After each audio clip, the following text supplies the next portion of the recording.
Bueno, vamos ya a empezar. Seguramente se van a ir sumando, como siempre, varios de los estudiantes. Y de todas maneras, lo estamos grabando para que lo puedan repasar, lo puedan estudiar, porque muchos de los workshops los grabamos y a partir de eso muchos lo estudian, lo analizan. Es la base para otras investigaciones. Eso es lo bueno, ¿no? Justamente, por ejemplo, ayer tuvimos un workshop acá en la ciudad de Huánuco y eran líderes estudiantes de ingeniería ambiental, de sociología, y han estado viendo mucho los videos, sorprende.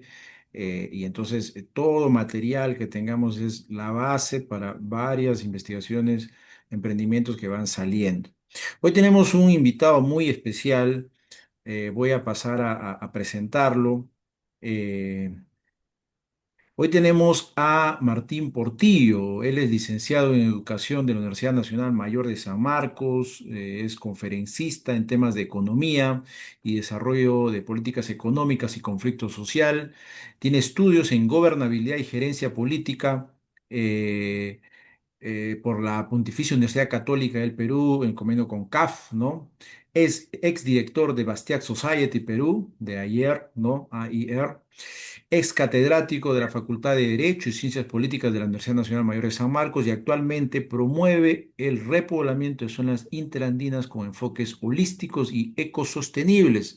Martín es amigo, también ha llevado programas en Looking, es un gran formador del en el ámbito de la ciudad de la libertad, no solo en la docencia en estas universidades que he mencionado, sino también a través de diferentes grupos de estudios. Y es un honor tenerlo acá para que nos comparta un tema muy, muy interesante. Él nos va a compartir el tema de la energía hidroeléctrica entre el Estado y la razón. Vamos a ver qué nos comparte el día de hoy Martín. Gracias, Martín, por estar presente acá, por darnos un poquito de tu tiempo un sábado en la tarde. Lo valoramos mucho. Este es un centro de estudios, Looking, y cualquier conocimiento nos ayuda a abrirnos la mente, a socializar. Gracias, Martín, y bienvenido. Te dejo para que inicies tu ponencia. Muchísimas gracias, Edwin. Muy honrado por la invitación y agradezco también la gentil asistencia. Primeramente, quisiera señalar que hay algo en lo cual casi siempre eh, hemos caído, digamos, en cuanto a solución de los problemas. Yo como docente, desde que me he formado en la universidad, tanto en la privada como en la nacional, la solución a los problemas es que alguien lo arregle, no nosotros, no cada uno de nosotros. Una entidad superior a los ciudadanos. Y por lo tanto nos vemos inermes, nos sentimos incapaces y se nos convence de que somos incapaces. Es más, cuando intentamos hacerlo, nos vamos a estrellar con una maraña de normativas, las famosas barreras burocráticas, que nos van a impedir establecer alguna solución a los problemas cotidianos o a problemas de mediano o largo plazo. Este impedimento, esta malla, esta barrera, estos muros infranqueables, que no se caen como el de Berlín se cayó alguna vez, es básicamente la legislación estatal. ¿Y por qué menciono esto ahora? La Constitución de Perú, en su artículo número 67, señala que el Estado determina la política nacional del ambiente. El Estado promueve el uso sostenible de sus recursos naturales. En base a esto, se dio la Ley Orgánica de Aprovechamiento de Recursos Naturales y la Ley Forestal de Fauna Silvestre, también llamada Ley de Áreas Naturales Protegidas, en los años 90. A partir de allí se empieza a desarrollar una base legal ambiental. A inicios del presente siglo se emite la Ley Marco del Sistema Nacional de Gestión Ambiental. Recuerden, Sistema Nacional de Gestión Ambiental. Y el reglamento será aprobado por un decreto supremo del año 2005 de la PCM. También se va a dar la Ley General del Ambiente y ambas van a proveer de mayor fortaleza legal, ¿no?, a la institucionalidad ambiental. Asimismo, se va a definir la Política Nacional del Ambiente como un conjunto de lineamientos, de objetivos, estrategias, ¿no?, metas, programas e instrumentos de carácter público. ¿Con qué intención? Definir y orientar el accionar de las entidades del gobierno nacional, regional y local, y también las del sector privado y las iniciativas de la comunidad civil en materia ambiental. Es decir, cualquier cosa que se nos ocurra tiene que estar dentro de eso y si no, simple y sencillamente no se aprueba. Y si queremos insistir, pues vamos a tener que escalar una montaña más alta que el Everest para lograr ver implementado nuestro proyecto, idea o emprendimiento que tenga visos de solución a problemas ambientales o al manejo de recursos naturales. Pues bien, la primera política nacional del ambiente fue aprobada por decreto supremo del año 2009 por el Ministerio, ¿no?, de Agricultura, siendo, perdón, del Ministro del Ambiente, siendo este el que se va a encargar de formular, planear, dirigir, coordinar, ejecutar, supervisar y evaluar el Plan Nacional del Ambiente.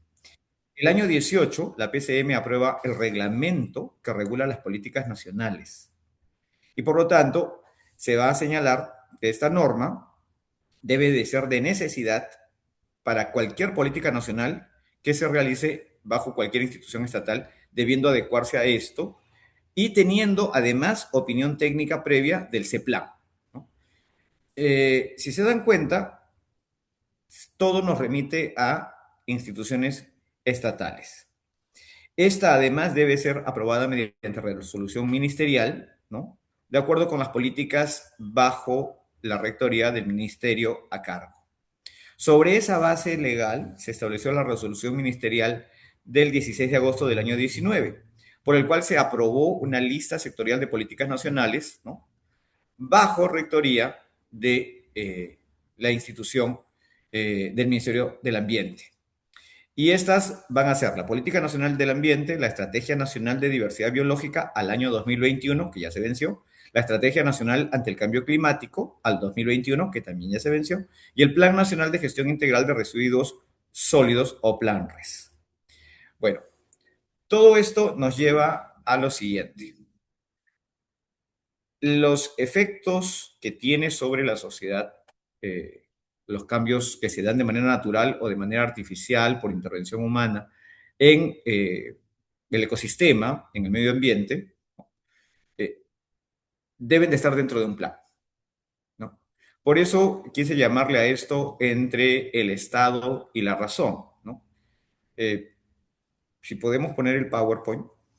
Ok. El, el tema de la energía hidroeléctrica justamente es un tema que viene a tratar de suplir, ya desde mucho antes, la incapacidad que tenían muchos países para proveerse de energía. Y estoy hablando del siglo XIX, no estoy hablando de ahorita, estoy hablando de hace más de 100 años atrás. ¿Cómo empieza esto de la energía? Naturalmente hemos utilizado la energía humana, el trabajo humano y la energía de los animales de tracción para prácticamente todo durante un espacio de casi 6.000 años, desde que registramos el inicio de la civilización en Mesopotamia o en Caral por aquí.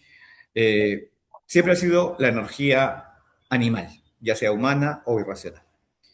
Pero a partir de la revolución industrial, y por favor quisiera que se entienda, yo tengo un problema de sesgo profesional, soy profesor de historia, entonces cualquier tema que trate siempre lo jalo a la historia.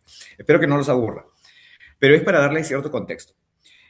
En la primera revolución industrial hay un hecho curioso. Se va a desarrollar las máquinas de vapor, que se mueven con energía y por lo tanto necesitan gran cantidad de agua y gran cantidad de combustible para poder quemar y producir el hervor del agua y con este vapor se van a mover las máquinas.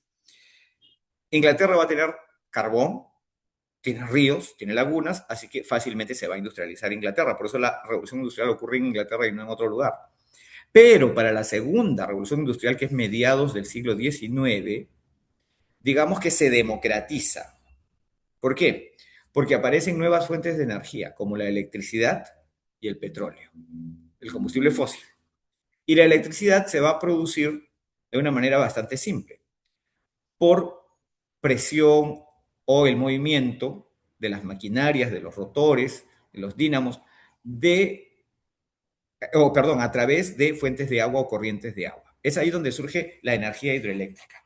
Y esto es importante de entender porque nos va a facilitar la creación de centrales productoras de energía en cualquier lugar del mundo donde haya una diferencia de metros mínima de 20 y un salto de agua correspondiente. Ahora, dependiendo de la cantidad de agua que caiga y la altura, ¿no? La cantidad de energía que se produzca va a ser mayor o menor. Pero las zonas montañosas, que no tenían carbón, que no tenían manera de producir o comprar petróleo, porque el transporte desde la zona de producción era demasiado lejano, difícil, agreste, con montañas y cumbres nevadas, prácticamente la solución está arreglada. Le pones un rotor abajo, ¿no? Una maquinaria que produzca energía y transformas la energía mecánica en energía eléctrica. Pues bien, aquí la siguiente, por favor, ¿no?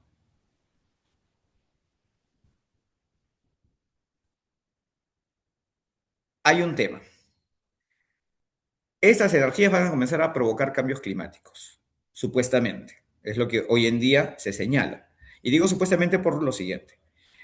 ¿Cuál es el efecto?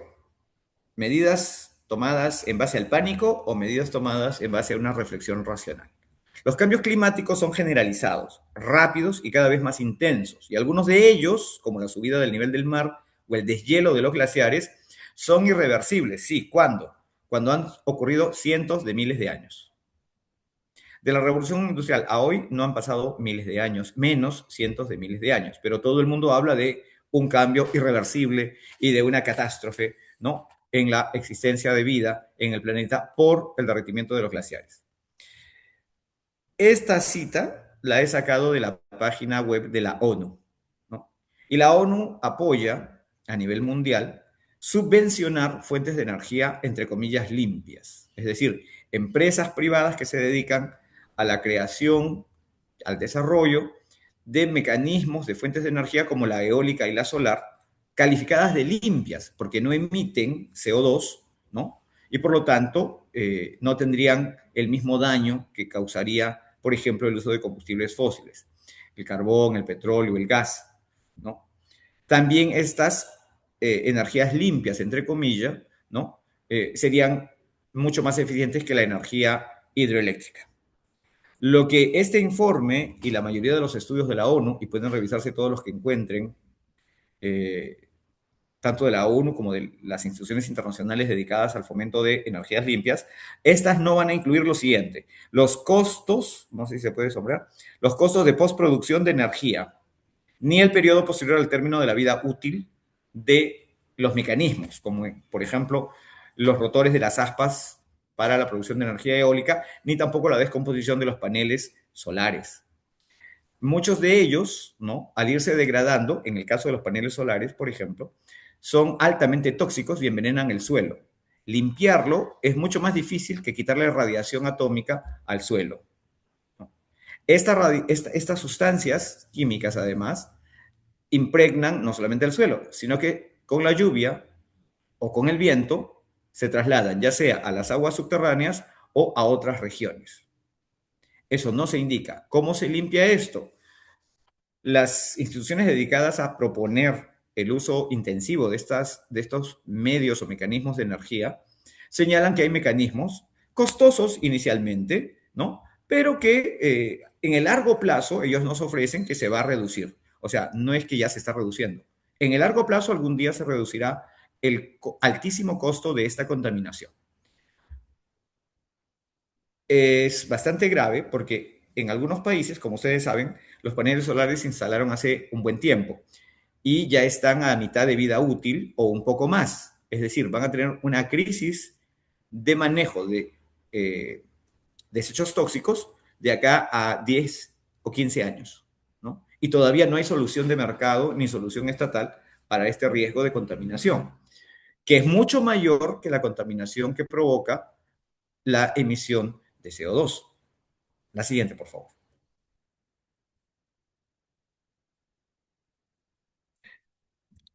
Bien, un poco cerrando la idea de estos cambios que afectan a través de miles de años.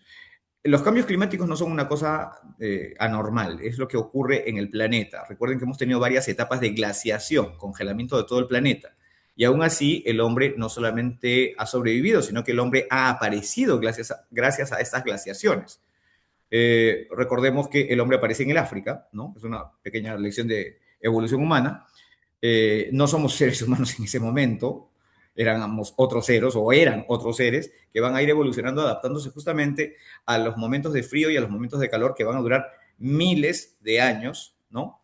En algunos casos, la antigüedad puede rastrearse a 2,5 millones de años atrás, que es el primer animalito calificado de homínido, que es el Homo habilis, el primero que comienza a fabricar herramientas. Ese tiene una antigüedad de 2,5 millones de años atrás. Y de ese momento a hoy han ocurrido varias glaciaciones, el planeta se congela, y varias deglaciaciones. El planeta, los hielos se deshacen, el nivel de los mares sube, el calentamiento extingue flora y fauna y aparece otra flora y otra fauna. Bien, dicho esto, me gustaría que nos centremos en esa segunda revolución industrial, que es la que comienza a hacer, digamos, eh, a difundir el uso de las energías, ¿no? En lugares impensables durante la primera revolución industrial y que por lo tanto, diríamos, se democratiza el proceso de industrialización. Y ustedes me dirán, profesor, pero el Perú no se industrializó. A fines del siglo XIX, entre mediados y fines, digamos, entre los años 1860 a 1890, Japón se va a industrializar.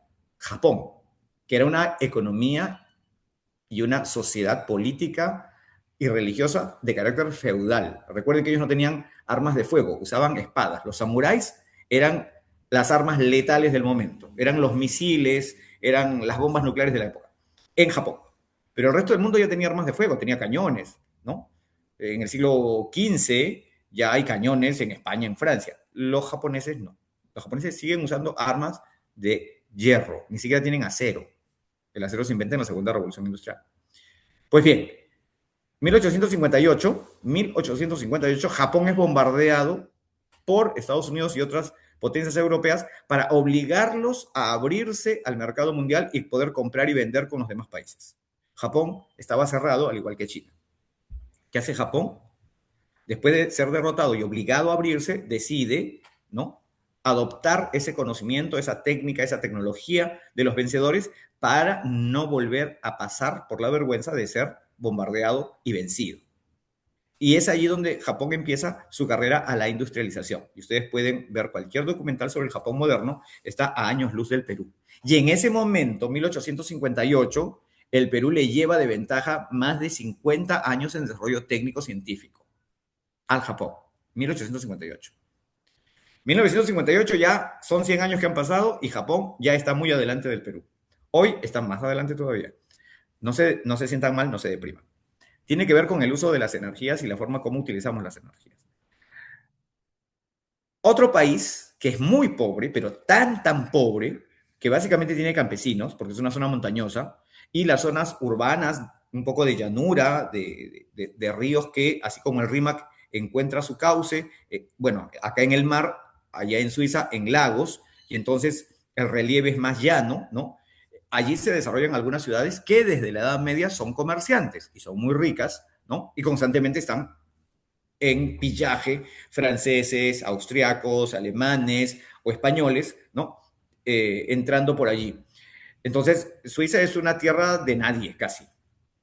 Y se especializan en producir guerreros y campesinos.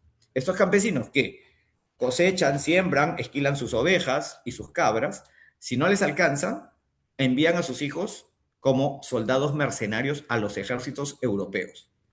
Una, un, una reminiscencia de esa época, un relicto de ese periodo, es la famosa Guardia Suiza Papal. Los papas tienen una guardia suiza, porque desde la Edad Media los suizos eran conocidos como los soldados más avesados, digamos, ¿no? La guardia de confianza de los papas, hasta el día de hoy. Eso es un relicto. Pero ¿qué pasó en Suiza en el siglo XIX? Quizás haya gente de mi edad por acá un poco mayor que ha escuchado por allí de Heidi, esta niña, esta chica campesina de Suiza, ¿no?, cuyo abuelito, ¿no?, de esta Suiza rural, ¿no?, se acordarán ustedes en los dibujos animados o si tienen la novela pueden revisar las páginas, no tiene luz, no tiene agua. ¿no? Es como un campesino de Ayacucho, Huancavelica, no sé, en los años 30, 40, 60 en el Perú, hasta yo diría 70, 80 incluso. Ok, esta niña, ¿no? Va a ser enviada a trabajar, ¿no? Va a ser llevada como acompañante de una niña rica en Alemania. Alemania es el Nueva York del momento, digamos. Suiza es Ayacucho, Huancavelica, el trapecio andino del Perú en ese instante. Estamos hablando de mediados del siglo XIX. Suiza es pobre, su gente es pobre. La mayoría de su gente son campesinos. Campesinos que viven en situación de sobrevivencia. Ustedes pueden encontrar fotografías de gente en Suiza de inicios del siglo XX, 1905, 1906, están lavando la ropa en el río. O sea, igual que en Perú. ¿Qué cosa fue lo que hizo el gran cambio en Suiza? Les dije, tienen montañas, tienen nevados, tienen caídas de agua, tienen ríos, y entonces, cuando se desata el furor por la energía eléctrica, que puede ser producida por el movimiento del agua que cae sobre las turbinas, entonces a muchas aldeas suizas se les ocurre, primero a las ciudades, ¿no? Y luego esto es copiado por los aldeanos, por gente como el abuelito de Heidi, que comienzan a copiar el modelo, ¿no? De allí algo que yo quiero que ustedes reflexionen, la similitud que tiene Suiza con el Perú. Somos similares, pero miren hoy día, somos diferentes también. Geográficamente hay cierta similitud. Ellos tienen sus zonas bajas, de valles, ¿no? Y llanuras, y nosotros tenemos la selva amazónica.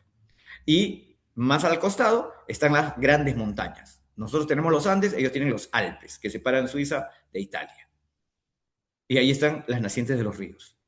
Nosotros tenemos también nacientes de los ríos hacia el Pacífico y hacia el Atlántico. Bien, la gente está concentrada hacia el lado del Pacífico, la costa desértica. En Suiza, ¿cómo se produce electricidad hoy en día? Principalmente mediante la fuerza hidráulica. 62% de la electricidad que ellos obtienen, la obtienen de las distintas centrales hidroeléctricas. 29% proveniente de 5 plantas nucleares. Acaban de cerrar una por el uso anti-energía nuclear que hay en Europa desde hace varias décadas y que los volvió dependientes de la energía que provee Rusia. Y a raíz de la guerra con Ucrania, los precios de energía en Europa se han disparado y han entrado en crisis, ¿no? Política y económicamente en muchos sentidos. Además de eso están las centrales térmicas convencionales y renovables. A eso se refiere producción de electricidad por quema de combustible, ya sea petróleo, gas o carbón. Todavía en Europa hay zonas donde se quema carbón para producir energía. Suiza exporta el excedente de su producción eléctrica en verano, pero en el invierno tiene un déficit de energía y entonces tiene que importar. Y repito, la energía en Europa es muy, muy cara. En Suiza existen, miren la cantidad de centrales, 682 centrales hidroeléctricas. Y esto prácticamente abarca 2/3 de la producción de electricidad en el país. ¿Ok? Sigamos, por favor. Esta es la orografía del Perú. Esto es lo que quiero que vean, comparar, ¿no? Acá tenemos una gran masa de agua, acá tenemos las corrientes de la llanura amazónica, ¿no? Acá no se nota porque son hilos de agua en realidad, pero son los ríos de la costa, pero estas tienen nacientes en toda esta zona de la cordillera andina, ¿no? Tanto oriental como occidental.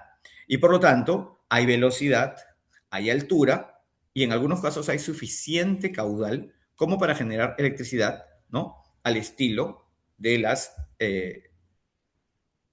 microcentrales hidroeléctricas, como así se le llama. Ahora pasemos al mapa de Suiza, por favor. Acá igual, esta es la zona montañosa de los Alpes, ¿no? Y esta es la llanura. Entonces, es aquí donde están las represas, ¿no? Tienen 5 grandes represas, aparte de las centrales nucleares que están en esta zona baja, ¿no? Para la producción de electricidad.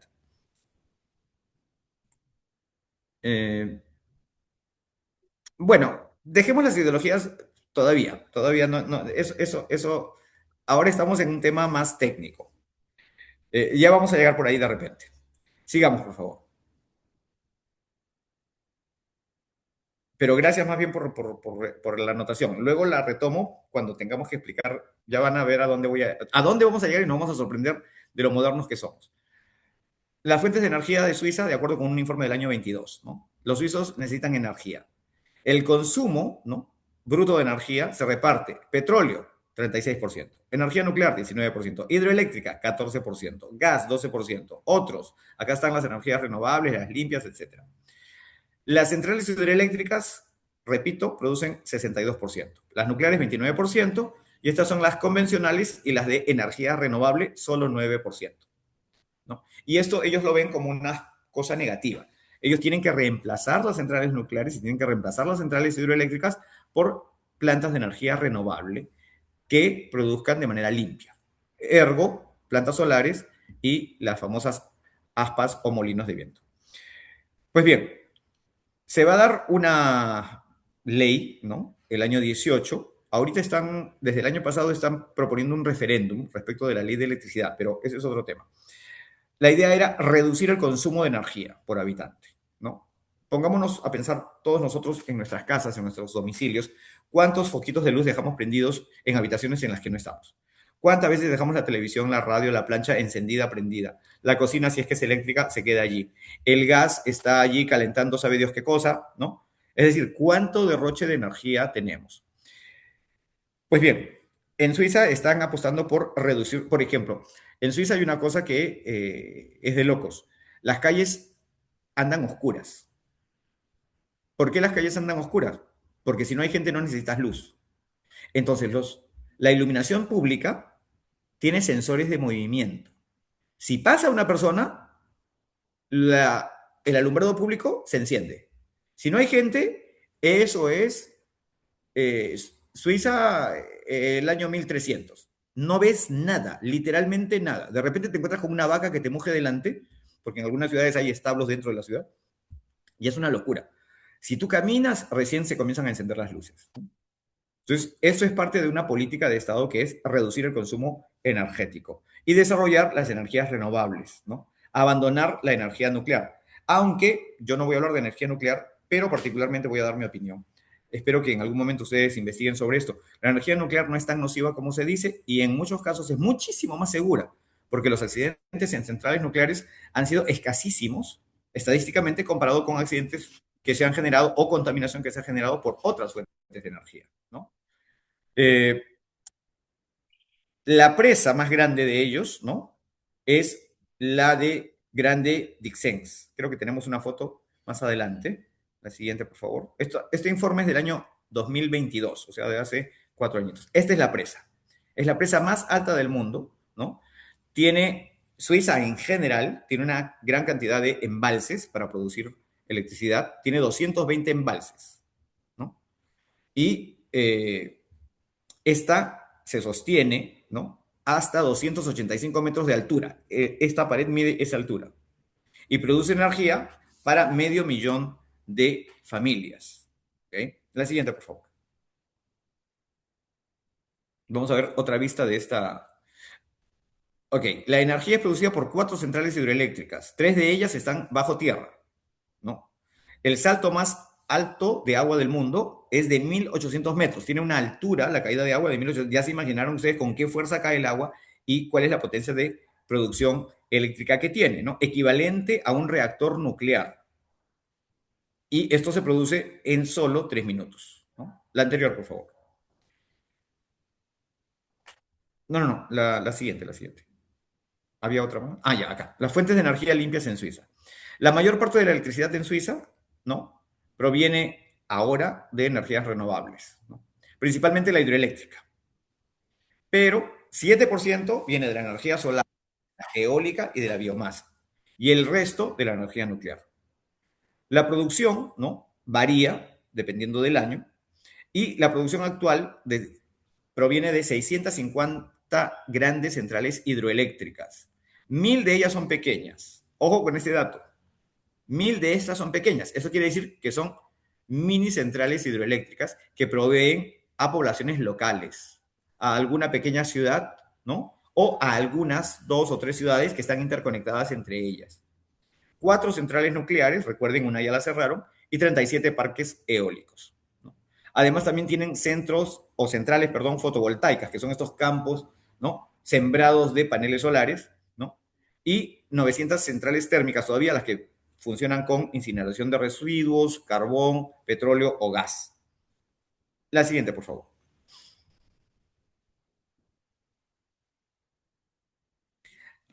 Suiza es uno de los países más ricos de Europa y uno de los más caros. Pero la Unión Europea es otra cosa. La Unión Europea es varios países, son 27 países, ¿no? Y aquí hay una diferencia con Suiza. En Suiza tenemos una producción de energía por vía hidráulica de más del 50%. La Unión Europea completa, ¿no? No alcanza al 12%, es 11,7%.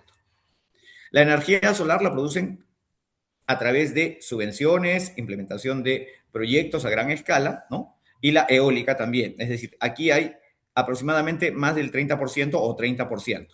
La energía nuclear todavía está por encima del 20%, más de la quinta parte de la energía que se produce, pero también tienen una tendencia a cerrar las centrales nucleares. Varias se han cerrado en Francia, en Alemania, etcétera. El carbón, como ven, todavía se sigue empleando, ¿no? El gas también, el gas proviene de Rusia o provenía de Rusia. En realidad sigue proviniendo a pesar de la guerra con Ucrania, porque no tienen otra manera de obtener energía, sobre todo cuando es invierno. Por eso Putin no puede caer, porque dinero nunca le va a dejar de entrar. A pesar de las sanciones que se han impuesto a Rusia, los europeos no pueden dejar de depender del gas de Rusia. Se morirían de frío, se congelan. Bueno, la energía eólica y la energía solar aportan, ¿no?, 30% de la electricidad. Y los combustibles fósiles, el 29%. Ahora, el año pasado sucedió lo siguiente. Energía eólica y energía solar va a superar, ¿no?, debido a un incremento de la producción de energía solar, la producción de energía total en Europa. Por lo tanto, ¿no?, ha crecido en los últimos 4 años a un ritmo del 20%. Eso quiere decir que está creciendo a un ritmo mayor que la energía hidráulica, la energía producida por carbón. Siguiente, por favor. Lo que este informe señala es algo que nos parece positivo y que nos parece alentador. Veamos de dónde son estos paneles solares o en dónde se colocan. En tierras agrícolas. Eso estaba antes sembrado. Esta loma era un bosque. Ahora está con turbinas y aspas para la producción de energía eólica. Entonces, ¿cuál es el problema con estas energías, entre comillas, limpias? El uso de tierra agrícola y de bosques para los complejos eólico y solar. Esto tiene una alteración directa sobre el paisaje y los ecosistemas, las ardillas, las aves, los peces de los estanques o de los riachuelos, ¿no? Esto afecta la tierra agrícola disponible, provocando ¿qué cosa? Que los agricultores, los campesinos, tengan que ser, así como se acuerdan ustedes aquí de Bagua y Conga, que a los habitantes locales los expulsan de sus tierras porque el Estado lo expropia para entregarlo a explotación minera, igualito acá. Se va a... Disculpen, hay un momentito.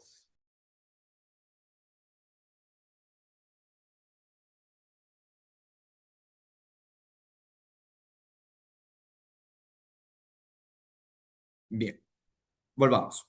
Decía, aquí esto está generando conflictos con los agricultores.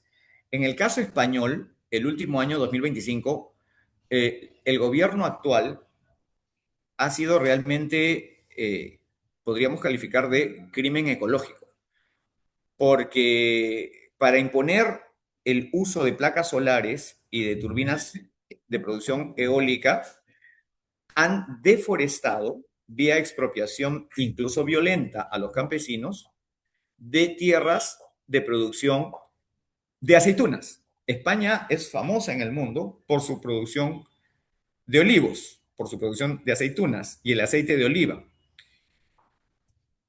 Pues han sido talados bosques de olivares de cientos de años de antigüedad para poner paneles solares, ¿no?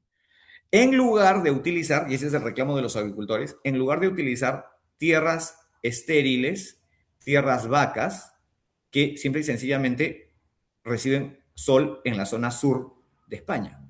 Entonces, no se condice una política de protección del medio ambiente con la destrucción no solamente del ecosistema, sino también de las actividades económicas tradicionales ligadas a la protección del medio ambiente, porque estos árboles, estos bosques, estos olivares retienen la humedad del suelo, elevan la napa freática, crean un ecosistema, atemperan las altas temperaturas, producto justamente de la contaminación ya existente, son una especie de termorreguladores, los bosques y los árboles en general de producción, ya sean naranjas, aceitunas, que es una de las principales producciones españolas. Entonces, no se comprende muy bien por qué se quiere imponer esto, a menos que sea los acuerdos con las empresas privadas que se dedican a fabricar esto y a implementarlo.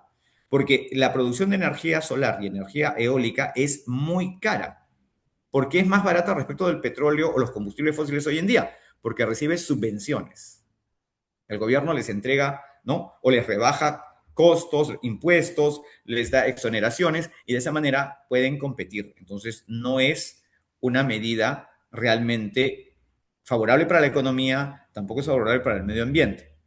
Otra cosa que provocan las aspas es que al girar generan corrientes de viento que atraen a las aves que están en proceso de migración en algunos meses del año. ¿Y qué hacen? Simplemente las trituran, ¿no?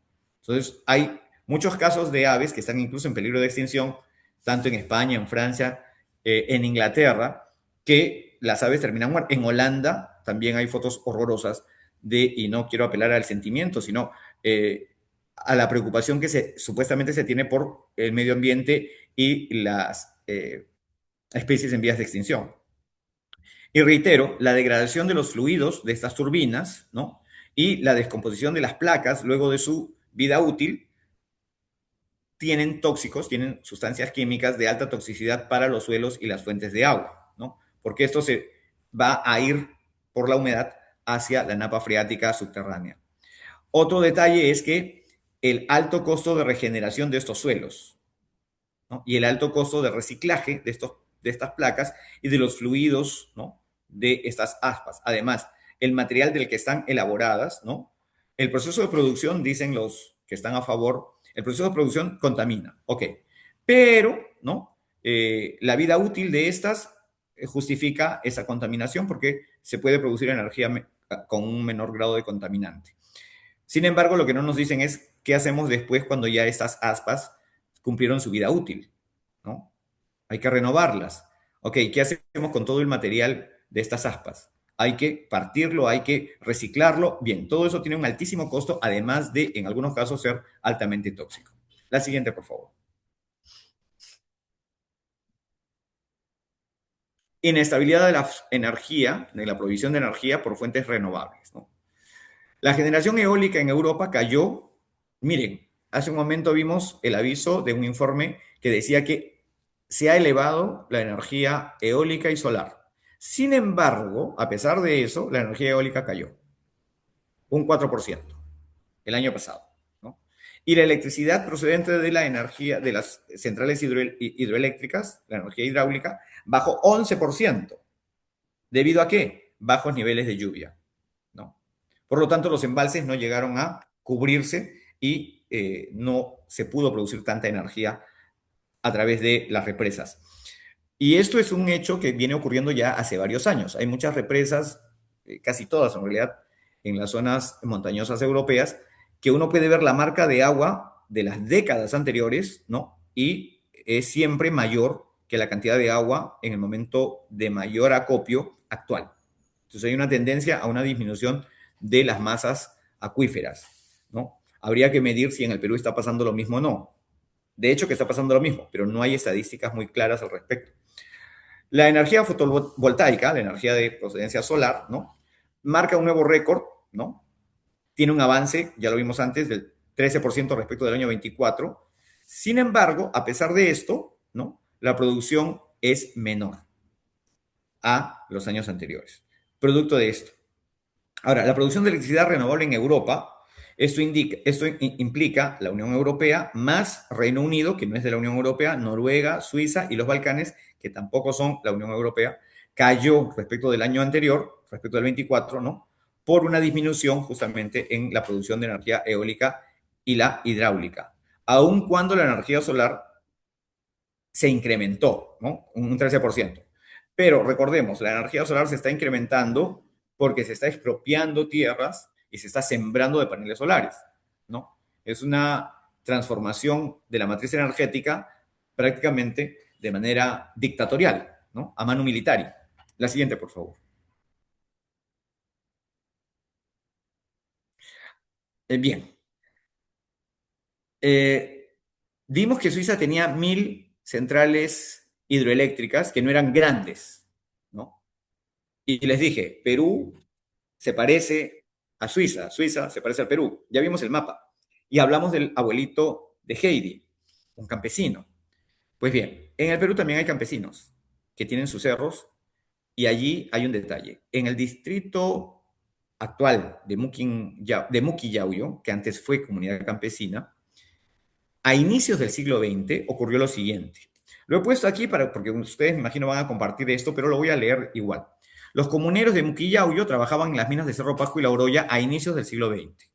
Y allí vieron cómo se generaba la energía eléctrica. Por lo tanto, decidieron hacer lo mismo en su población, en su comunidad. Pero les costó trabajo convencer a las autoridades de la comunidad, ¿no? Para construir una pequeña hidroeléctrica que generara electricidad y distribuirla al resto de comunidades.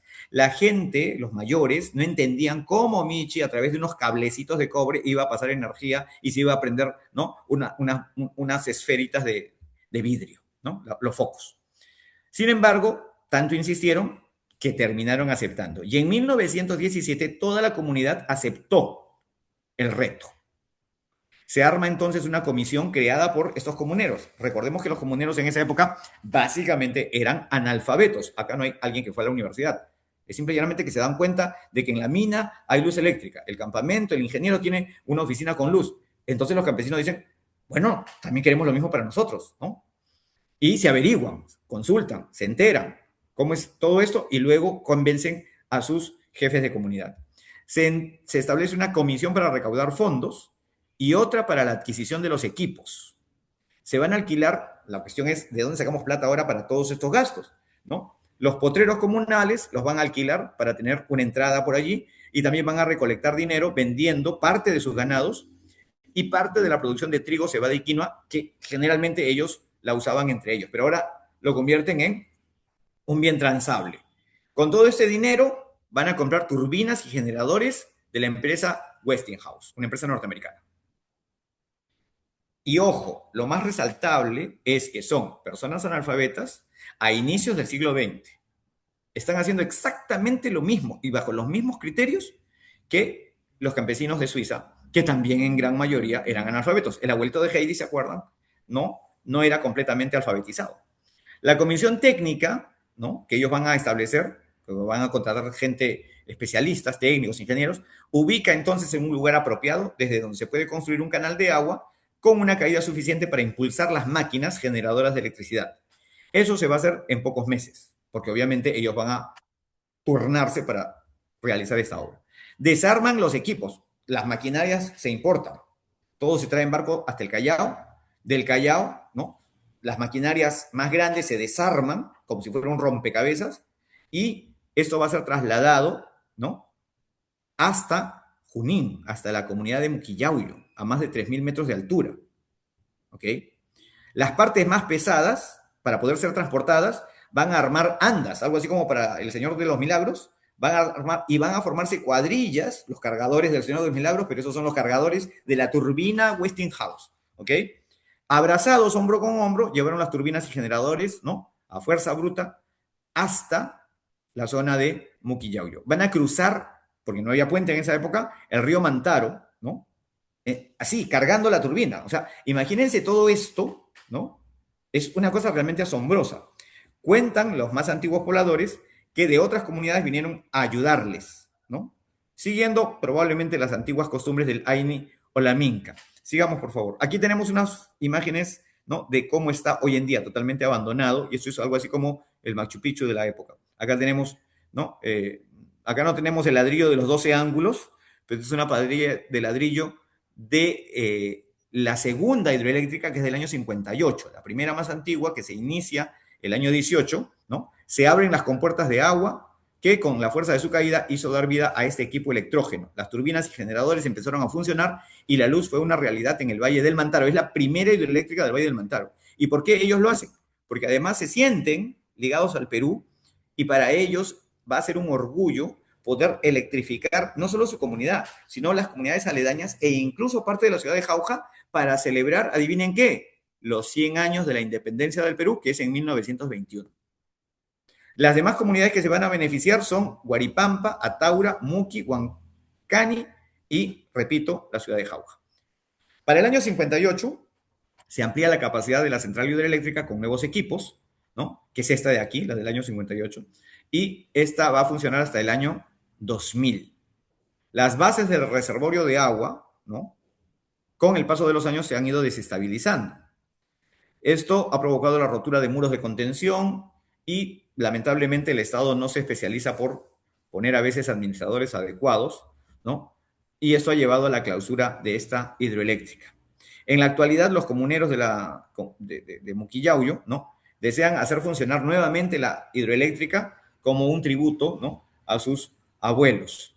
Y aquí quisiera hacer una pequeña paréntesis para pasarles un videito de YouTube eh, para que puedan ver justamente este lugar, ¿no? Muquillauyo, la comunidad, la primera central hidroeléctrica hecha por iniciativa privada, con aporte privado, por comuneros analfabetos. Acá no hay ministro de Energía, ministro de Fomento, presidente de la República, ni Congreso. Aquí es la gente solucionando sus problemas.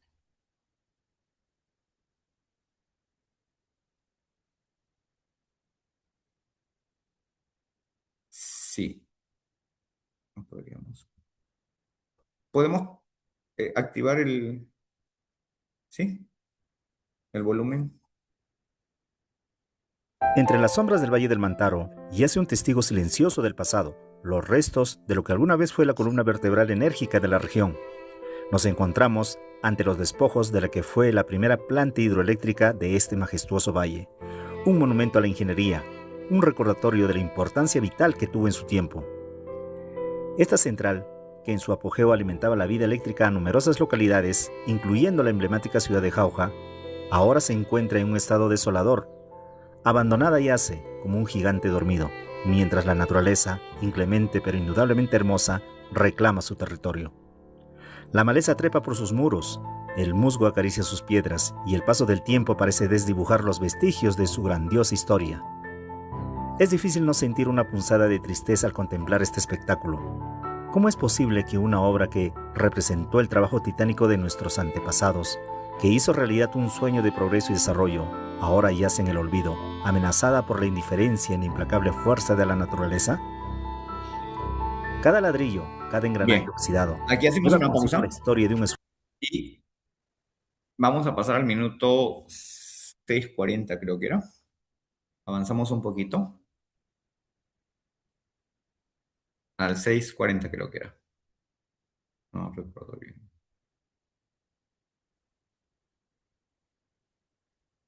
Ujú, ahí. Sí, sí, ahí. Obtener una cotización de embarque se ha vuelto mucho más fácil. Su tarifa de embarque competitiva, super. Ha quedado derruida con el tiempo, ya no se ve prácticamente, pero quedan vestigios, ¿no?, de lo que fue el lugar. Aquí mismo también había un puente, porque ha quedado acá vestigios de lo que había un puente. Allá se puede ver un trozo de metal que es parte de la estructura de lo que fue un puente. Las personas que daban el mantenimiento a este lugar constantemente pasaban por estos lugares, porque el lugar está lleno de escaleras para acceder a todos los lugares. Pero ahora me comentan que está prohibido.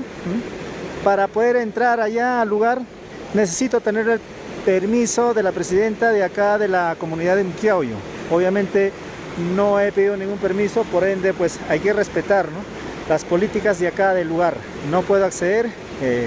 Mis colegas, otros youtubers, sí han accedido adentro y se ha podido visualizar o vislumbrar acá dos máquinas, ¿no? Acá adentro se ha podido ver que hay dos máquinas que alimentaban de energía y allá se puede ver ¿no?, los postes de energía eléctrica, de ahí salían. Acá hay dos centrales hidroeléctricas. Esta que fue la más moderna y esa es la más antigua. Por las construcciones se puede deducir fácilmente, ¿no?, que esta fue posterior a esta esta fue la antecesor de esta nueva central hidroeléctrica, alimentada por el mismo canal de agua. Acá claramente estoy viendo de lo que fue todo el estanque de agua. Se reserva todo el agua para alimentar las turbinas que era ahí abajo. y los excedentes por acá, ¿no? Por acá caían, ¿no? El excedente de agua. O sea, este era como una especie de cataratas, ¿no? Caía el agua del otro lado, prácticamente ahí se ve muy bien la caída de agua. Todavía está conservada de la planta hidroeléctrica antecesora. Se puede ver, ¿no?, las construcciones hechas en piedra. Y es muy interesante, ¿no?, toda la historia de cómo se ha construido este lugar. Nuestros antiguos pobladores de acá del lugar hicieron un esfuerzo titánico para traer las máquinas que alimentarían de energía eléctrica a toda la región. En esas épocas pues no habían las facilidades tecnológicas que tenemos hoy en día. Por ende ha sido un sacrificio traer estas máquinas. Muy bien. Entonces, ¿se dan cuenta el lugar, cómo está ahora abandonado? Y esto se debe a lo siguiente. Volviendo a la imagen anterior, en la que nos quedamos, la siguiente creo que... Aquí, sí. No, no, la anterior. Aquí. Esto dijimos, ¿no? Se ha ido degradando. No, la otra. Aquí. Y el panorama va a cambiar debido al gobierno de Velasco Alvarado, ¿no? Porque él va a establecer un programa de electrificación en la zona. Entonces, se va a abandonar la central inaugurada el año 58, que es la más moderna, ¿no?, a partir del gobierno de Velasco Alvarado. Y posteriormente, con Fujimori, ¿no?, que se empieza la reparación de todo el sistema de provisión de energía eléctrica afectado por el terrorismo, ¿no?, también se termina de abandonar esto. Por eso los comuneros lo que han hecho es tapiarlo todo, porque la gente comenzó a entrar a saquear las turbinas, las maquinarias, ¿no? Y es por eso que quieren convertirlo en un museo. Algunos, ¿no? Otros quieren ponerlo en valor y volverlo a hacer funcionar, ¿no? Eh, pero también hay un detalle acá que debemos de entender. Esto se crea a partir del año 18. Ahí empieza a funcionar, ¿no? Se inaugura oficialmente, ¿no? Jauja tiene luz el año 21, el 27 de julio de 1921. Y es una celebración a lo grande, porque es la primera hidroeléctrica de todo el Valle del Mantaro, ¿no? O sea, no hay en la Sierra Central nada comparable. Todavía en Europa hay lugares que no tenían electricidad. Eso es otro detalle mucho más interesante todavía. O sea, no estábamos lejos, ¿no? No estábamos lejos. Pero va a entrar Leguía justamente el año 20, ¿no? Y durante su famoso oncenio se va a ir quitando a los privados, ya sean particulares o asociaciones, en este caso es una comunidad campesina, ¿no?, el derecho a gestionar proyectos de electrificación por su propio criterio. Y con Velasco, recordemos, se expropia todo. La compañía que se va a encargar de la electricidad tiene que ser una compañía del Estado, que va a obedecer a las políticas nacionales diseñadas en Lima por gente que supuestamente conoce lo que pasa en cada distrito, en cada cerro, en cada poblado del país. No hay seres humanos así, ni siquiera la inteligencia artificial lo puede hacer.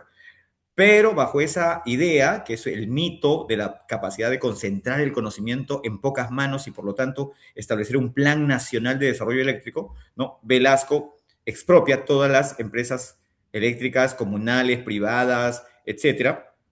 No solamente se va la empresa eléctrica norteamericana, sino proyectos nacionales como este, de una pequeña microeléctrica, ¿no?, son cooptados por el Estado, ¿no?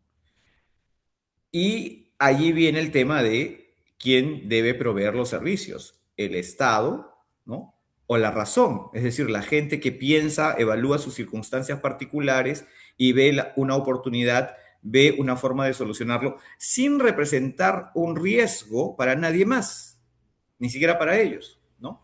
Porque recordemos, ellos van a formar una comisión técnica, van a contratar ingenieros, van a contratar especialistas para que se encarguen de hacer todo eso. Luego que aprenden cómo funciona, ellos lo van a mantener en funcionamiento hasta los años 50, ¿no? Sigamos, por favor. Hidroeléctricas y desarrollo sustentable, ¿no? Este es el título de un informe que hace un análisis de la gestión del agua en el contexto de la transición energética. Los autores son el señor Rodríguez y el señor Leco, ¿no? Las centrales hidroeléctricas han desempeñado, dice históricamente, un papel fundamental en la matriz energética de muchos países. La energía hidroeléctrica representa el 16% de la generación eléctrica mundial y el 62% de la producción de electricidad a partir de fuentes renovables. Sigue siendo la fuente de energía renovable mayor y menos contaminante, ¿no? Comparada con otras, incluso con la solar y la eólica que ya les mencioné. Aparte de que no obtiene tantos beneficios económicos como las otras dos, las más nuevas. ¿Cuáles son los beneficios de la energía producida o de la electricidad producida por energía hidráulica? ¿No? Tiene, por ejemplo, entre sus beneficios, los embalses asociados a las grandes centrales cumplen la función de evitar inundaciones, suministran agua para riego y para consumo humano, ¿no? Y promueven actividades recreativas y turísticas, ¿no? Recordemos que en la zona de la sierra justamente hay algunos represamientos, ¿no?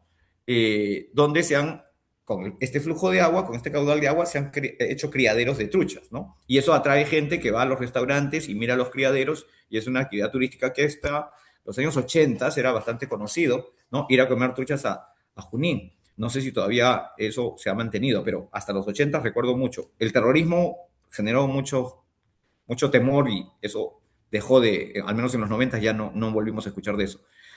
Esto hace que aumente el valor estratégico, ¿no? Bajo el marco del desarrollo sostenible y la gestión integrada de los recursos hídricos. Sin embargo, a pesar de esto, ¿no? También hay riesgos, ¿no? Estos riesgos serían la construcción de grandes presas, ojo con este detalle, grandes presas y embalses puede provocar alteraciones en los ecosistemas fluviales, eso es cierto. Puede afectar la biodiversidad acuática y terrestre, también es cierto. Puede modificar los regímenes hidrológicos naturales y provocar desplazamiento de comunidades humanas de sus territorios ancestrales.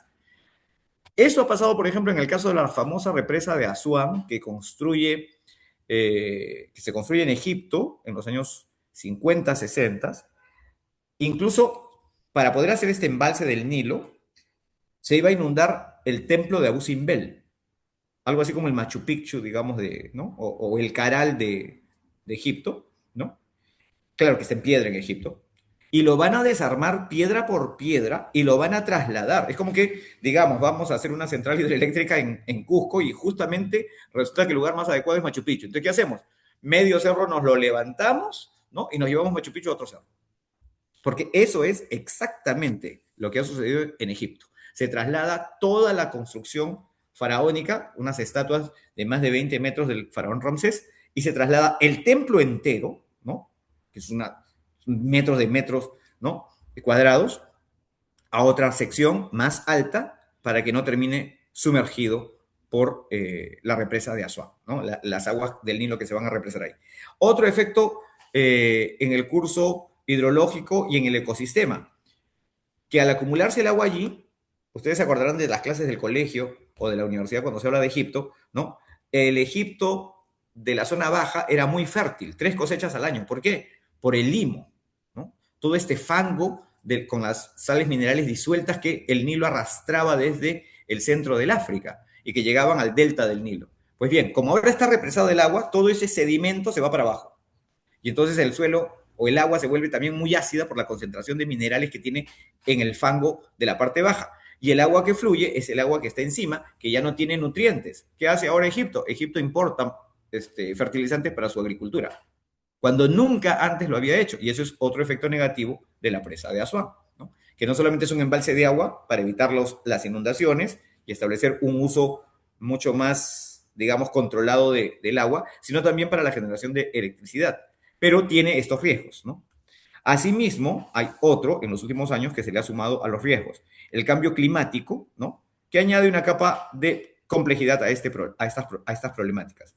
La variabilidad climática, ¿no? Y los eventos meteorológicos extremos afectan, ¿qué cosa? La disponibilidad y la regularidad del agua, de los recursos hídricos. Lo acabamos de ver en la disminución del 11% de la producción de electricidad por las centrales hidroeléctricas en toda Europa, ¿no? En el año 25, impactando directamente en la confiabilidad y eficiencia de las mismas, ¿no? Además de esto, hay otro detalle, la competencia por el agua entre los distintos sectores, ¿no? Que se va a intensificar debido al estrés hídrico en muchas regiones del mundo, ¿no? En muchas zonas del mundo hay una disminución del caudal, una disminución de los glaciares y entonces comienza a escasear el agua, ¿no?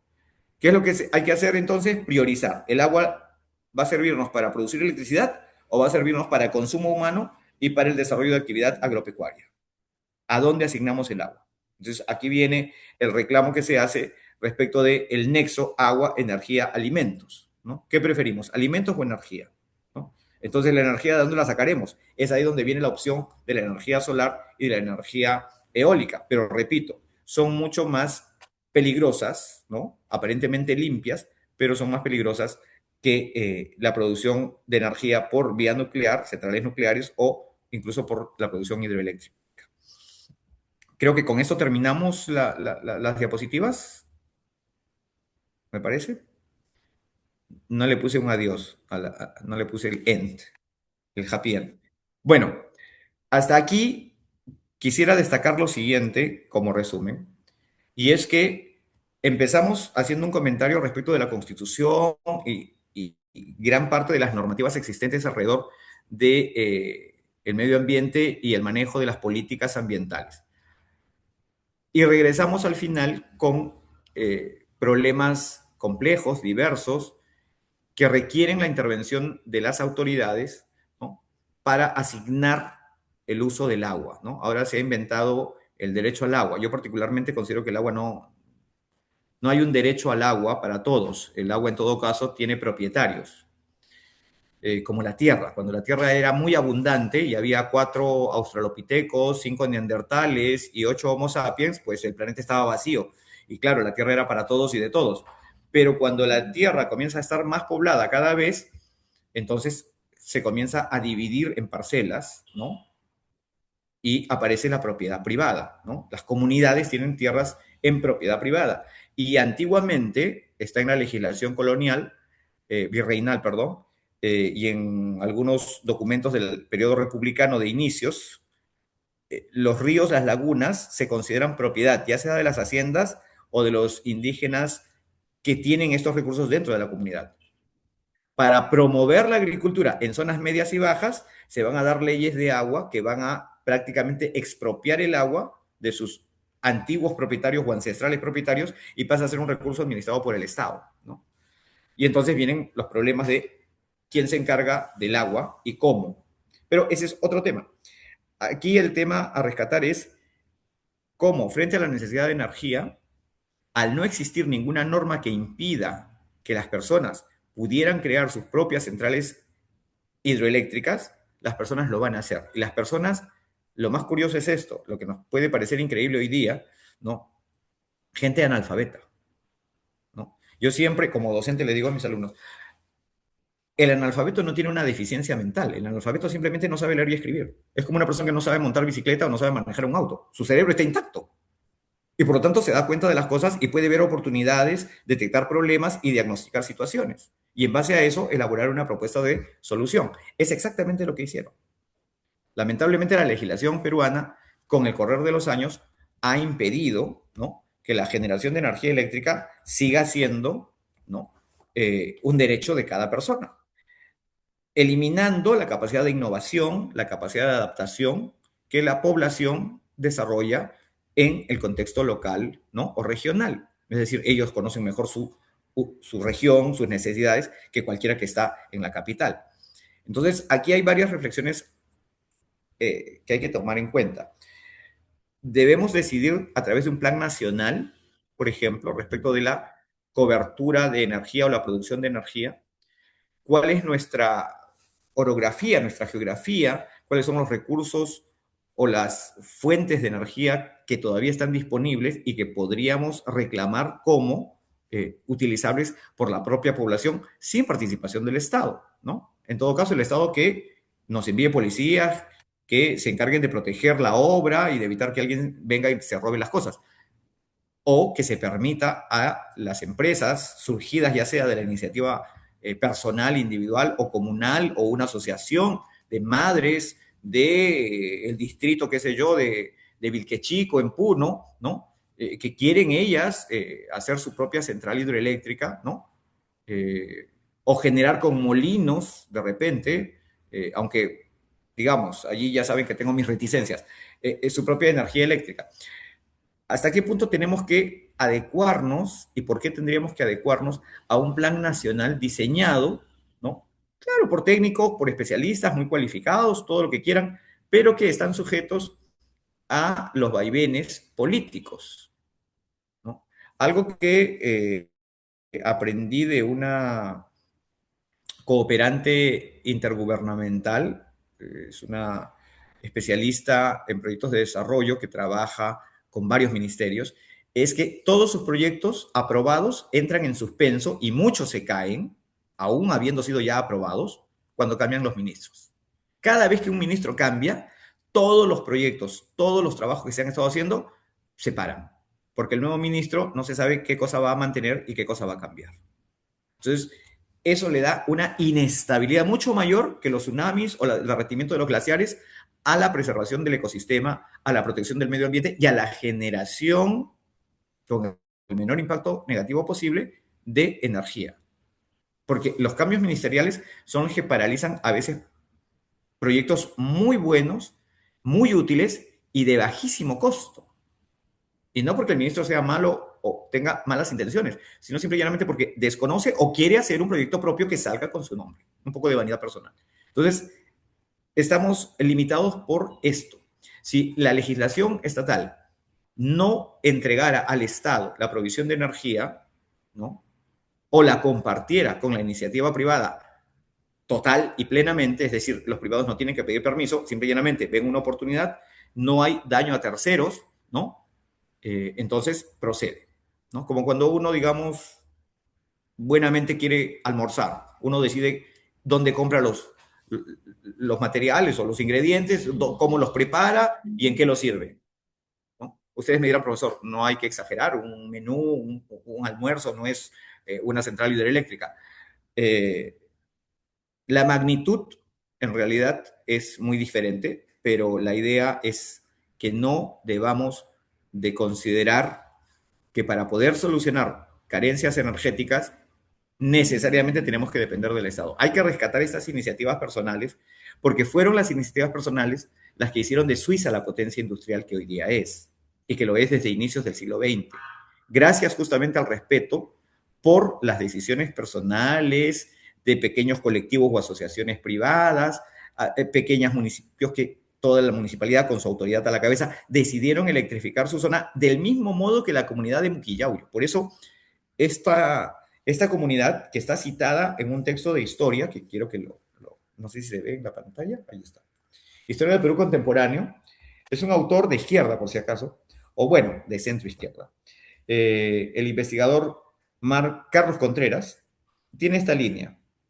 Debe reconocerse que la actividad minera moderna contribuyó a dinamizar la propia agricultura campesina en regiones como la del Valle del Mantaro, donde los salarios beneficiaron a los campesinos que, como en el caso del pueblo de Muquillauyo, llegaron a construir una central hidroeléctrica con el dinero proveniente de la minería. Claro, ahora sabemos que no es solamente de los sueldos de los mineros de Muquillauyo que se fueron a las minas, sino también de actividades propias que ellos hicieron.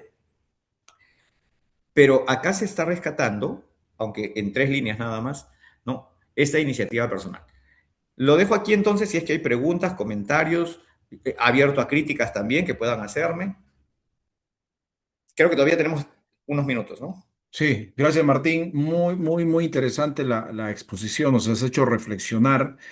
Tengo acá una pregunta que me pasan, y también está relacionada a lo que vimos ayer en el workshop acá en Huánuco con algunos estudiantes, que era, ¿por qué siempre pensamos, y a partir de tu conocimiento de historia, no solo en Perú, en Latinoamérica, en varias partes del mundo, que la única solución viene de parte del Estado? Entonces, una política del agua, de la energía, siempre está relacionada, o todos piensan que por ahí va la solución, ¿no? Ah, necesitamos un ministerio del ambiente, un ministerio de la energía, o una norma de la energía o del agua, y no ven el otro brazo que se podría decir es las iniciativas personales, como tú llamas, lo que sucedió en Suiza, lo que sucedió en Perú.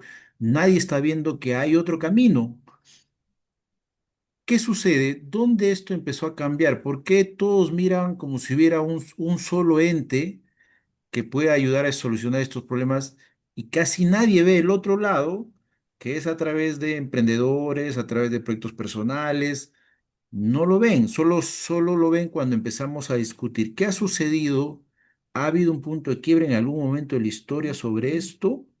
¿Por qué muchos solo están mirando un solo escenario cuando hay otro, mucho más eficiente, así como lo has demostrado? Bueno, diríamos, hay un antecedente y hay un momento de quiebre, ¿no? El antecedente es la Primera Guerra Mundial. Al desatarse la Primera Guerra Mundial, muchas empresas privadas, ¿no?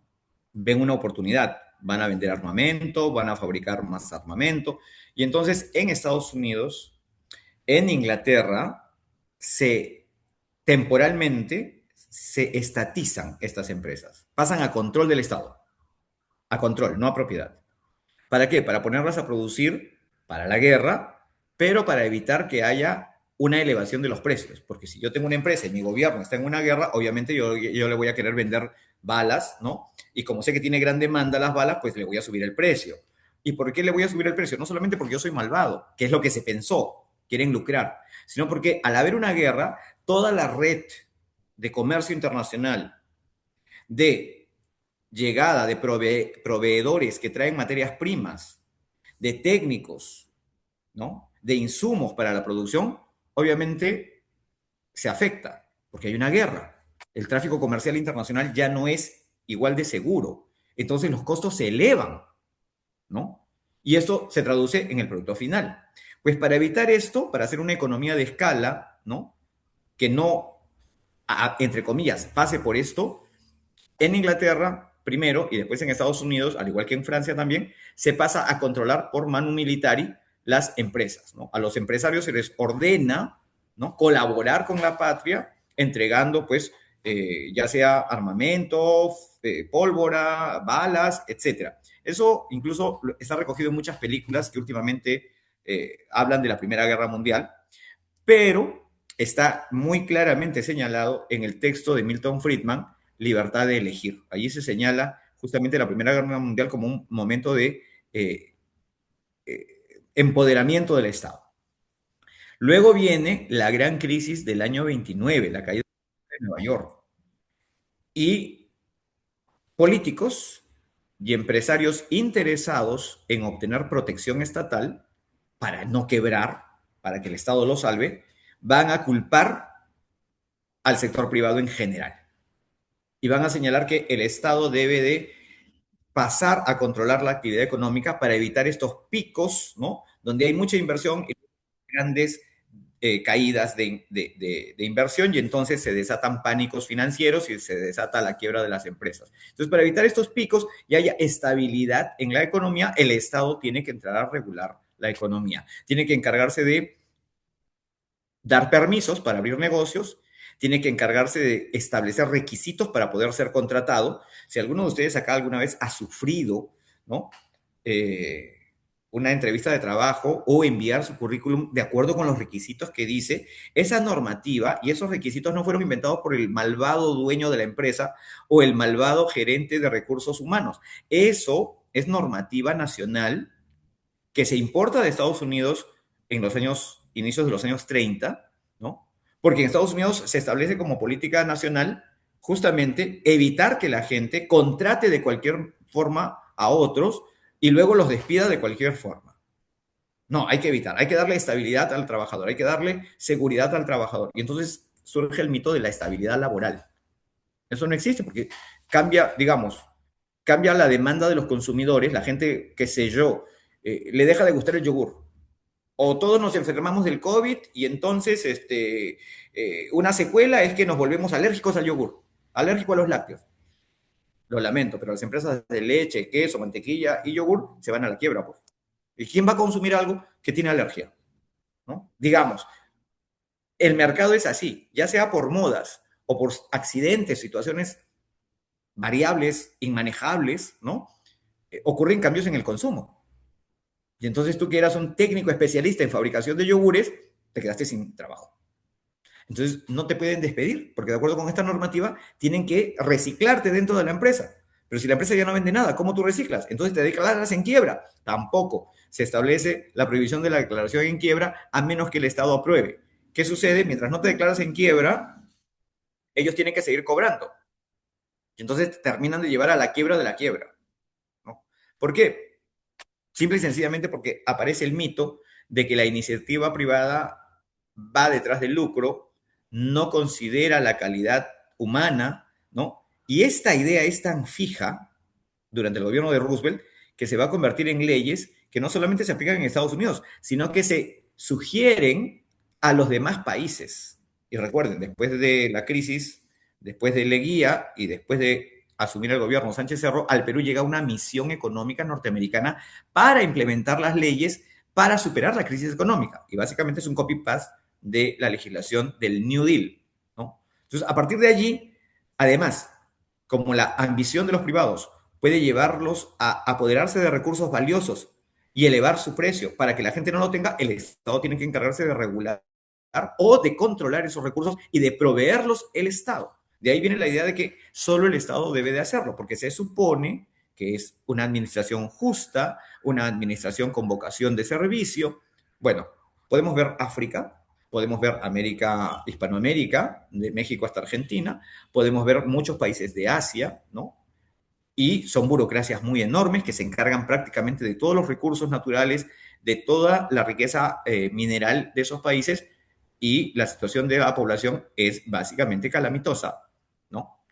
O, digamos, no han alcanzado el nivel de desarrollo que ha alcanzado Suiza, Japón o Corea del Sur, donde estos recursos, donde la provisión de energía, sí pueden los privados asumirla, ¿no? De manera directa. Entonces, vivimos en base a experiencias, pero experiencias que no reconocen que existe otro tipo de experiencias, ¿no? El New Deal de Roosevelt es el parteaguas. A partir de allí, el Estado crece no solamente aquí, sino también en Estados Unidos. Y eso también lo señalan muchos economistas norteamericanos e historiadores norteamericanos, quejándose de que a partir de ese momento Estados Unidos comienza a decaer, ¿no? Económicamente, y para poder reemplazar eso, se va a dedicar a intervenir militarmente cualquier país de donde necesite proveerse de materias primas. Acabamos de ver lo que está pasando en Venezuela. Puede tener cualquier disculpa de derechos humanos, pero el objetivo principal, y ya lo dijo Trump, es obtener las fuentes de petróleo, ¿no? Entonces, ¿por qué eso? ¿Por qué no dejas tú que haya iniciativa privada, ¿no? El propio régimen de Venezuela, lamentablemente, la PDVSA es una empresa petrolera estatal, ¿no? Que tenía una producción 4 a 5 veces superior en los años 70, 80 a lo que actualmente tiene. Y la tecnología ha mejorado. Y los precios subieron. Y ni así lo que ha hecho es irse degradando. Como esa central hidroeléctrica de Muquín y Yauyos, que mientras estuvo en manos de la comunidad funcionó muy bien, y cuando pasa a manos de administración estatal, y está allí, es una investigación de donde yo saqué el texto que dice, por la mala administración y el descuido, ¿no? Y no está hablando de los comuneros, está hablando de la gente enviada por el gobierno central, a partir del 58 pasa a ser parte de la red nacional. Y entonces allí ya los comuneros no tienen ni voz ni voto, solo contemplan. ¿Qué sucede? Se destroza y finalmente se abandona, ¿no? Porque se vuelve inservible. Entonces, hay demasiada evidencia empírica que nos demuestra que los recursos, así como las chacras, cuando están en manos del dueño, ¿no? Producen bien, pero si lo pasas a un segundo, a un tercero, o se lo pasas a alguien que no tiene ninguna responsabilidad, que no va a sufrir ningún daño por la administración de esa chacra, ¿no? O de esa central hidroeléctrica, simple y sencillamente no va a tener los incentivos para preocuparse. Aquí hay un detalle importante. La protección del medio ambiente y las políticas ambientales deben de estar sujetas a los incentivos. Es decir, si yo no lo hago bien, yo debo sufrir sanciones, debo de estar sometido a sanciones. Y el que es más sensible a las sanciones es el propietario, porque si no administra bien, si no protege el ecosistema, el medio ambiente adecuadamente, lo primero que va a sufrir es su propia producción. Por eso las zonas de bosques privados, por ejemplo, están mucho más protegidas. Los animales que le pertenecen a alguien eh, dejan de estar en extinción. Yo recuerdo, no sé si ustedes sabrán, que las vicuñas estaban inscritas en el libro de especies en vías de extinción. Hoy día ya no, ¿no? Si bien las vicuñas todavía nos falta para que aumenten, para que se desarrollen más en sus territorios naturales, nos falta todavía, pero se salvaron de la extinción. ¿Por qué? ¿Por qué estaban en peligro de extinción? Porque estaba prohibido que las vicuñas le pertenecieran a alguien. Las vicuñas siempre le pertenecieron a alguien, siempre fueron propiedad de alguien, ya sean las comunidades o los hacendados. Pero cuando se elimina esto y se establece que las vicuñas son un recurso natural que le pertenece al Estado, ¿no? Entonces empieza la cacería selectiva. El Estado declara que esta especie está protegida por el gobierno, por el Estado, ¿no? El gobierno declara así, el gobierno de Velasco. Y entonces las vicuñas ya no le pertenecen a nadie, son un recurso de todos. ¿Qué sucede? Simple y sencillamente, la caza furtiva comienza a desaparecerlas, porque no hay suficientes agentes forestales para protegerlas. En los noventas, ¿no? Se permite a las comunidades campesinas tener rebaños de vicuñas en propiedad. Los comuneros se ponen pilas, comienzan ellos solitos a buscar y detectar y a dar la voz de alarma cuando llega por ahí un cazador furtivo y a neutralizarlo, ¿no? Y luego se da permiso para que la fibra de vicuña pueda ser comercializada por las comunidades. Es decir, si la vicuña es tuya, tú puedes vender la fibra de vicuña, ¿no? Y esto va a desatar el boom, ¿no? De la venta de fibra de vicuña. Tanto es así, se vuelve tan cara en algún momento que no sé si saben ustedes, pero la fibra de alpaca y la fibra de vicuña de mejor calidad no está en el Perú, tampoco está en Bolivia, menos en Chile. Está en Suiza y en Australia, a donde se llevó alpacas y vicuñas. En Suiza también hay alpacas, por si acaso. Y se ha industrializado. En Australia hay cooperativas alpaqueras que venden alpaca a nivel mundial. En Turquía hay fábricas que hacen tejidos de alpaca y tienen rebaños de alpacas hoy en Turquía también. ¿Pero qué hacen?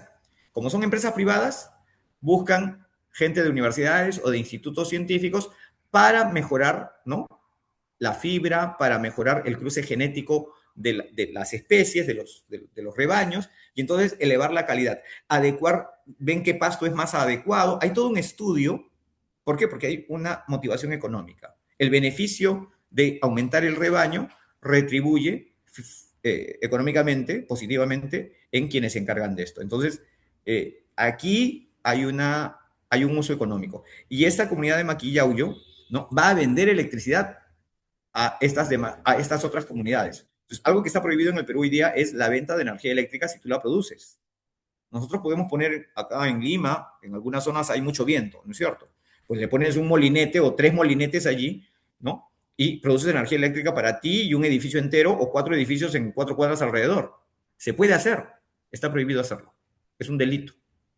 Porque el gobierno ha establecido que solo una empresa, ¿no? En Lima, 2 empresas privadas que tienen la concesión, o sea, el permiso del gobierno para vender electricidad a los ciudadanos. Tú no lo puedes hacer. Si tú lo haces, es un delito. O sea, es absurdo. Eso impide que muchas comunidades puedan tener electricidad, ¿no? Y tienen que esperar la decisión de un ministro que autorice a una empresa privada, generalmente extranjera, para que vaya hasta allí y ponga una red eléctrica. Eso no tiene ningún sentido. Eso va en contra del interés de la comunidad y va en contra de la razón. Muy bien, Martín, excelente. Bueno, con tu respuesta nos has abarcado varios de los temas y has llegado a la esencia de por qué están prefiriendo más soluciones estatales desde una visión histórica y con ejemplos concretos, como has hablado del tema hidroeléctrico, de la vicuña, entre otros. Y, digamos, nos has explicado bien, digamos, con un ejemplo concreto, cómo cuando manejaban los privados había éxito y esto se nota, ¿no? Bueno, Martín, ya estamos con el tiempo. Muchas gracias por tu exposición, Martín. Todo ha quedado grabado para que lo puedan repasar, lo puedan ver. Nos has hecho reflexionar a nivel histórico de la importancia de tener en cuenta estos temas al momento de analizar una política ambiental, eh, y va a ser muy útil para todos nosotros los que están estudiando y los que puedan, los otros estudiantes que puedan ver esta disertación. Muchas gracias, Martín, por tu tiempo, muchas gracias por tu conocimiento, muchas gracias por mostrarnos un caso ejemplar, un caso concreto, y seguro muchos de los que están acá van a investigar, van a profundizar mucho más. Gracias, Martín, y que tengas un buen fin de semana y también tu tiempo muy valioso lo apreciamos en este workshop. Muchísimas gracias, Edwin. Gracias a Looking y a todos ustedes por la gentil asistencia y participación. Muy buenas tardes. Gracias, Martín. Muchas gracias a todos los que estuvieron presentes en este workshop. Ya vamos a estar subiendo el video para que lo puedan ver. Gracias a todos, que tengan un excelente fin de semana y nos vemos en los siguientes talleres. Gracias.